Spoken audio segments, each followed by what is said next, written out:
Wall of Sound, and I'm here with Violent Femmes. Welcome. Now,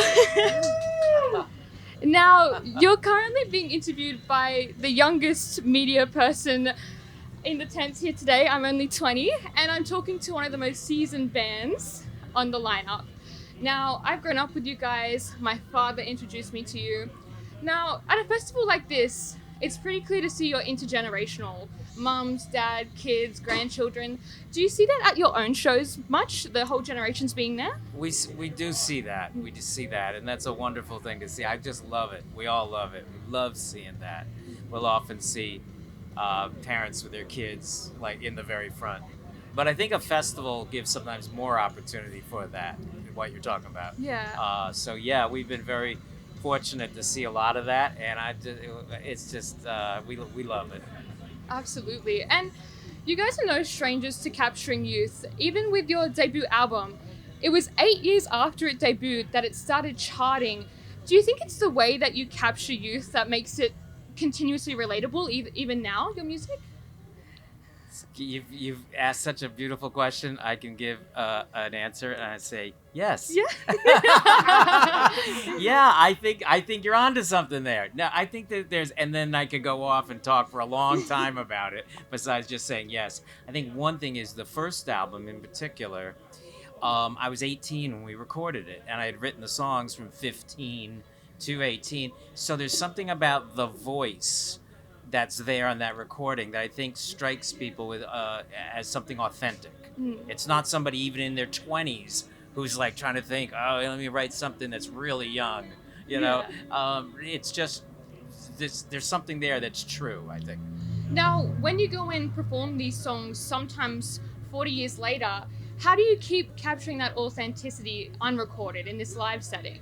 Yeah, great question. It's doing it is by not trying to capture something exactly like how we played it then or what I was thinking exactly then or anything like that. It's just playing the song right now. Mm-hmm. And right now it's alive. It's something that's just happening. And then the response from the audience, and it feels like it's, interacting with the whole, and it is, with the whole experience of what we're doing. So the energy of all of that just keeps it where it always feels good. Mm-hmm.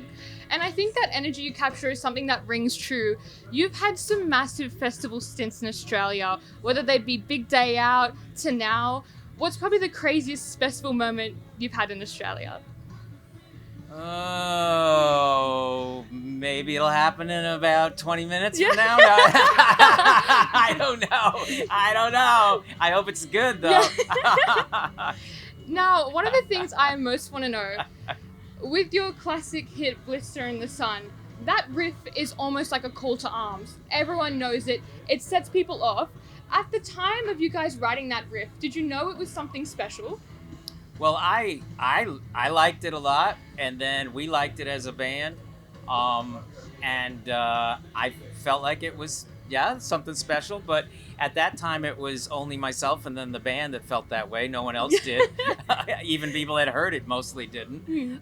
So it took some time, but we had amazing confidence for lack of anything that would give us a reason to be confident. Yeah. But we felt confident.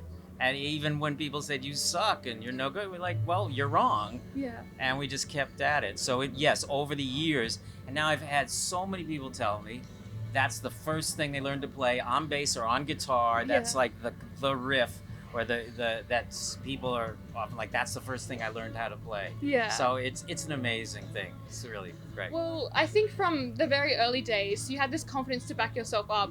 And I think that still rings true. Later tonight, you're, surrounded by ravers in Electric Callboy and Nu-Metal gods in KoRn. So what makes you so, transcendent to genre, do you think? Well, thankfully, I think we are, and that's why we're here, right? I think that our music connects to a lot of people in different ways. And I think that a lot of people can enjoy our music. I heard somebody one time tell me, what was it? I mean, the strangest thing. Sometimes it was like something like, I only like classical music or I only like opera, but I like you. I like, Right. yeah, exactly, exactly. And I like classical and opera, but I wouldn't have expected anyone to say that. Mm. So I think there's something in our music that can communicate something that reaches a lot of people. And so, yeah, we can play in eclectic places with something very different before we play, something very different after, and that doesn't bother us at all. And we think that's great. And we just do what we do, and what we do is its own thing. So it's fine. As well as that, you say you make this connection. Every single one of my extended family members today is excited that I'm talking to you. I haven't been to a wedding without hearing Violent Femmes. You guys are still on commercials in Australia. What do you think it is that Australia loves the most about you guys? Yeah, I'll just say to you personally, you have very good taste, and your family, and your family, and then the whole family, the greater Australian empire. Yeah.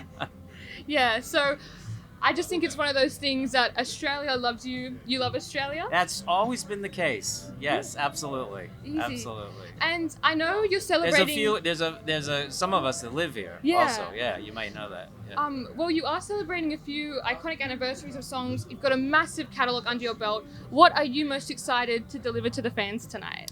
Well, at some point, somebody had asked, and maybe knew that we had been playing our first album start to finish in order of the album, and somebody I heard had asked about that and if we could do that, and so we said, yeah, sure, we can do that. So that makes it, oftentimes through all the years, we never have a set list. Actually, that would be the normal for us. We don't have a set list. Walk on stage, we don't know what's the first song. Yeah. And then we start doing song after song. But in this case, we'll play the first album, and I haven't heard any complaints about that. And to have it be in the order of the original album and through, and then after that, whatever time permits, we'll just do an assortment of some songs. Absolutely. Well, I'll probably be the loudest person there for Kiss Off, and I'll be making Well, sure I hope catch I you. can hear you. I hope you better yell loud. I absolutely All right. will. But All yeah, right. that's all I had time for, and this has been Violent Femmes for Wall of Sound.